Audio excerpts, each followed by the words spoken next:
How many times a week should you train? This is a question I get asked a lot from guys of 18 all the way up to 65 years old. They don't know how often they should train.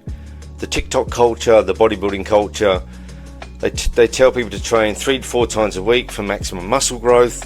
But is that really what you're training for?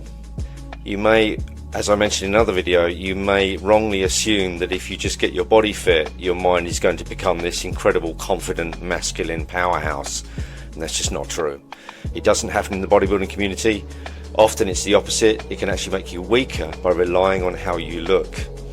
So you need to ask the question what you actually want from your training. Do you want to become more confident? Do you want to become more empowered? Do you become more resilient? Do you want to have more of a warrior mind? Then you're aiming at something quite different rather than just a physical look.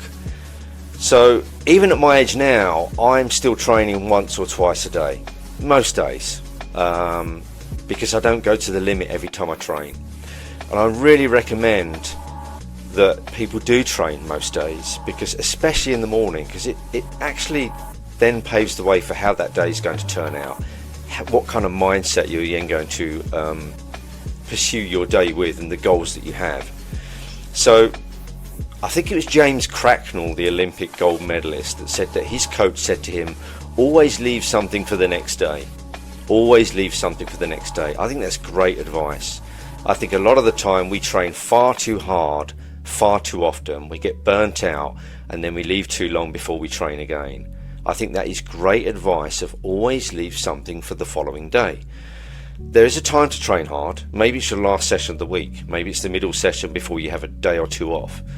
But on the whole, you shouldn't be going to the limit every single time you train, especially as you get older. And I think that is what can make you a great athlete into old age. When you read stories, it seems almost incredible when you think of King Leonidas, that Spartan king that led the 300 to fight the Persians, that he was reportedly 60 years old, at least, possibly older, when he led them for days in that blood and guts fighting, toe-to-toe fighting against the Persians. That's incredible to think that. I mean, most guys of 60 now can't even fight sleep, let alone anything else. And then we have the greatest knight that ever lived, William the Marshal, at 17 years old, gave a rousing speech and then led the charge against the French at the Battle of Lincoln. And he hit them so hard he went 3 lances deep into enemy lines. 70 years old. 70 years old.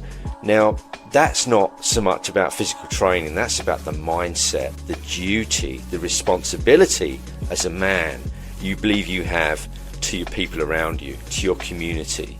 And I think that's what a lot of these men, the reason they were such incredible warriors, is because they had something beyond themselves. They had a service beyond themselves, something I believe is missing in modern day society. And we can actually recreate that now.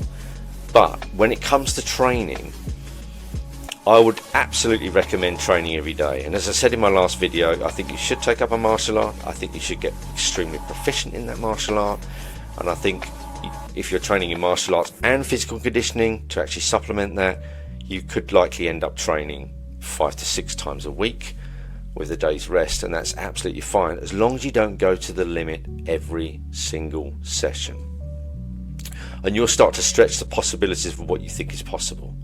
So those great warriors we read about are very inspiring, and there's many others as well that fought into old age. So for them it was a way of life.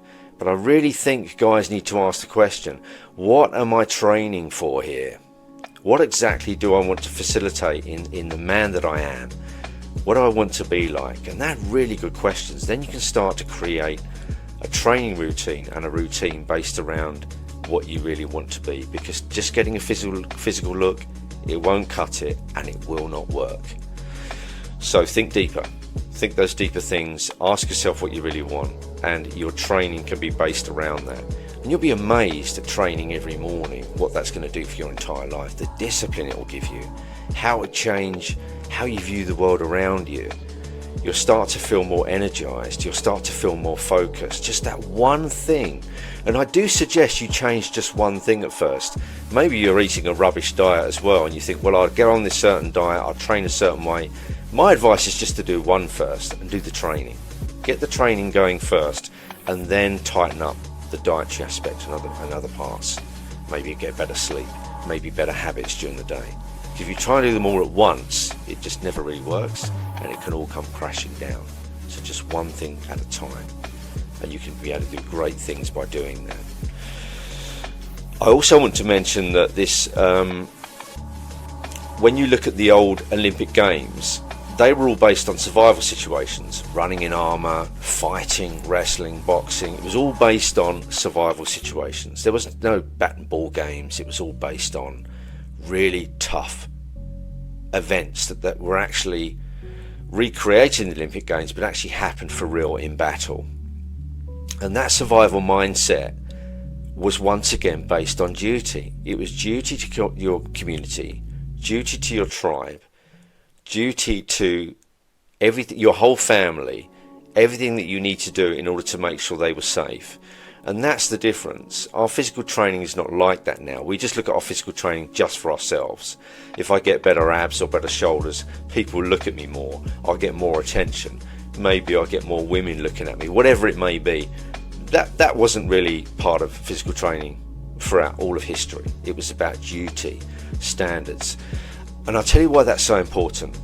Because the bigger responsibility a man can take on, the bigger the mindset he's going to have, the more powerful the mindset.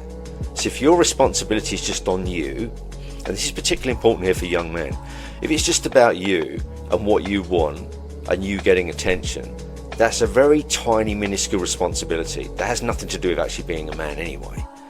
But if your responsibility is about, I need to protect the people around me, I need to be a moral pillar of society, that's me, I need to do these things in order to make my society better, your responsibilities are only going to grow, then your mindset will have to be in conjunction with the responsibility you're willing to take on. So you take on a bigger and bigger burden, a bigger and bigger responsibility, and you will have to expand with that. That's an amazing thing to do. It was only the other day I was listening to a guy that was talking about when he was on the Titanic. Obviously it was an old footage. He was an old man, and he was talking about when he was 18 and he was on the boat and he was going down. At 18 years old, he was getting the women and children into the boats, and one of the women said to him, "Can I take my husband with me?" And he said, "No, it's just women and children first, the men will follow afterwards." And he ended up jumping off the back of the boat when it was going like vertical position, and he survived because one of the boats picked him up. Lots of them didn't, as we know.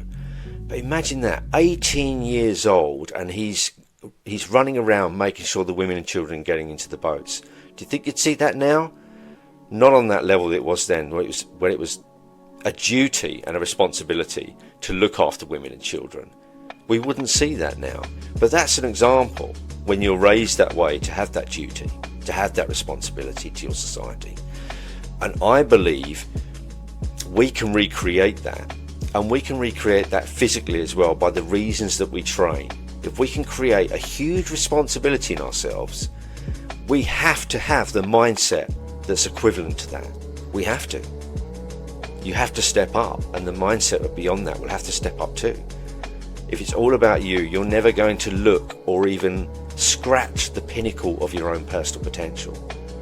And there's so much rubbish about that now, about just go after your own dreams, just go after your own wants. But the responsibility of that is quite small.